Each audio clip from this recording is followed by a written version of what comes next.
Her mother looked me in the eye and said, "She's carrying twins, but not yours. Let's not make this messier. We'll wire 5 million to your account by morning. Just sign the papers and disappear." I didn't argue. I smiled. "Congratulations," I said. Then I signed the divorce papers, shook her father's hand, and walked out of that mansion like a man who just sold an old painting he never wanted to frame again. "Hi, my name is Miles Weston and I don't shout when I lose. I walk."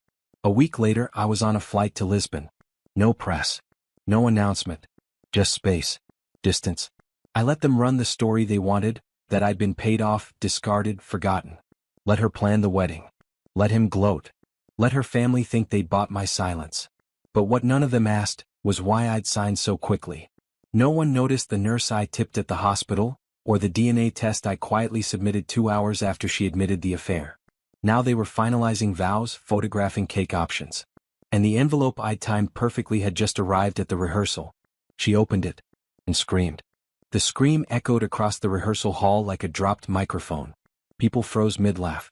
The violinist stopped tuning. Her sister dropped her champagne.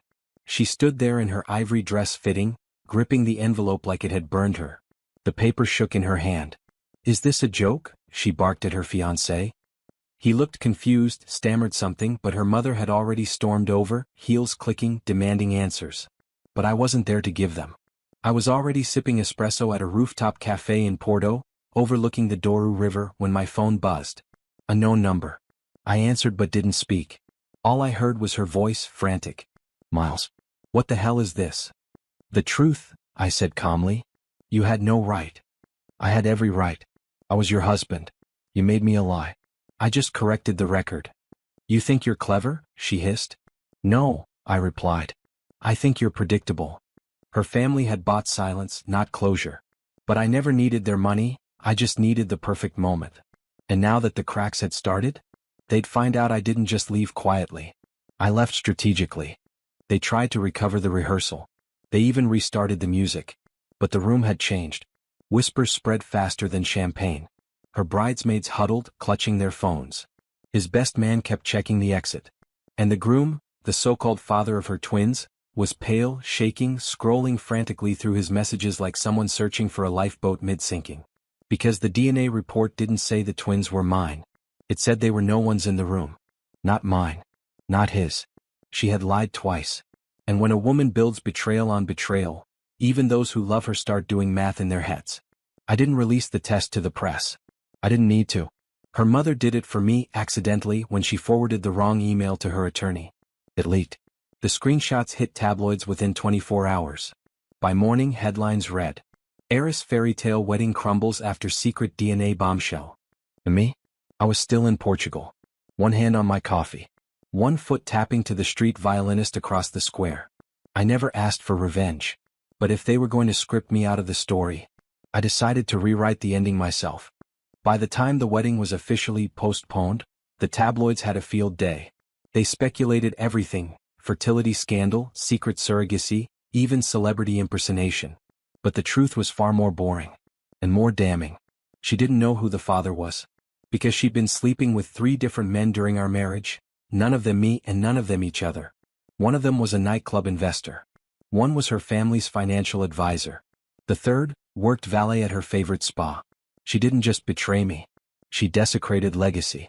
And the man who was supposed to marry her? He vanished the next morning. No public statement. No press conference. Just a deleted Instagram and a red-eye flight out of the country. Her family was left to mop up the PR bloodbath. That's when my phone rang again.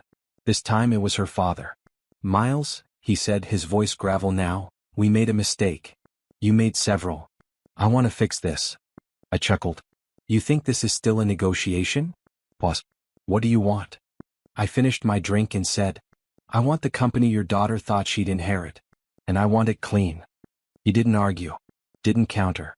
Didn't even blink. Her father just asked, "And if we give it to you?" "I walk away," I said. Quietly. No press. No interviews.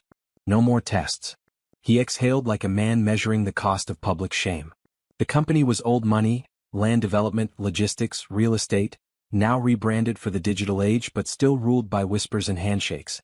His daughter was supposed to inherit it. I was just the distraction who married in. And now, I was the only one not tied to the scandal. The DNA leak had tainted everything. Investors were nervous, stakeholders furious. His daughter? Practically untouchable from a credibility standpoint. But me? I was clean. So I waited. And finally he nodded. I'll have the papers drafted. You'll own 100%. Her name comes off everything. I stood. You're doing the right thing. He didn't answer. 2 days later, I signed the ownership transfer inside a silent boardroom. No cameras. No celebration. Just ink, initials, and silence. That night, my ex-wife called. You win, she whispered.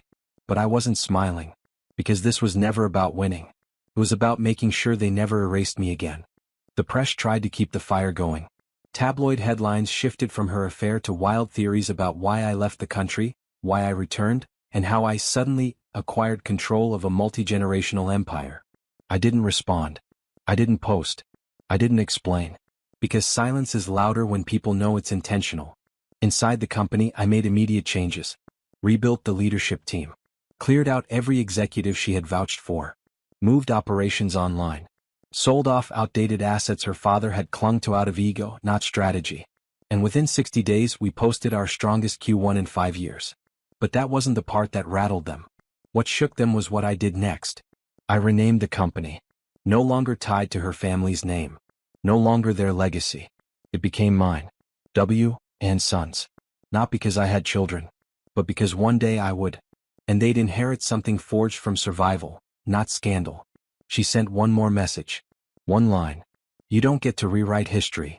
I read it once. Then I deleted it. Because history is written by the ones who were never supposed to survive the first chapter.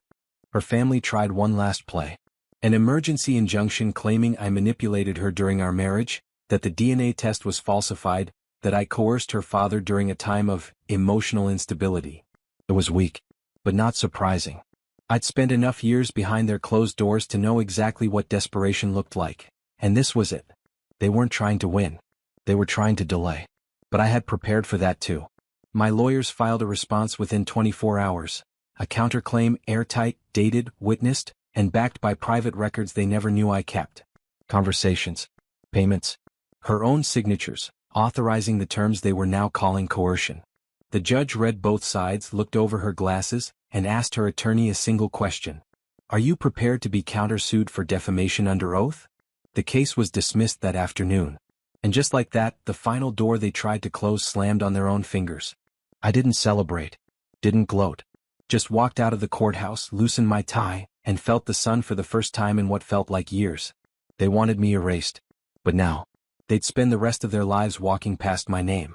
A year later, the company stood taller than it ever had under their name. W. and Sons became a symbol, not of revenge but resilience. We launched housing initiatives in underserved regions, partnered with clean infrastructure startups, and quietly funded scholarships under names no one recognized, but I did. Names like the nurse who gave me access to that first DNA swab. The friend who helped me vanish when I needed distance. The attorney who believed me when no one else would. I didn't chase recognition. I chased correction. And I got it. One crisp fall morning, I walked into the same cafe where she once sat with her fiancé. The place had changed hands. No trace of them remained. But I still remembered. As I paid for my coffee, the barista looked up. You're him, right? From the articles. I gave a small smile. Depends what they said. He grinned. That you didn't lose everything, you just took the long way to something better. I nodded once. Because it was true. I never needed to ruin her. She did that all on her own. All I did was stand still long enough for the truth to catch up.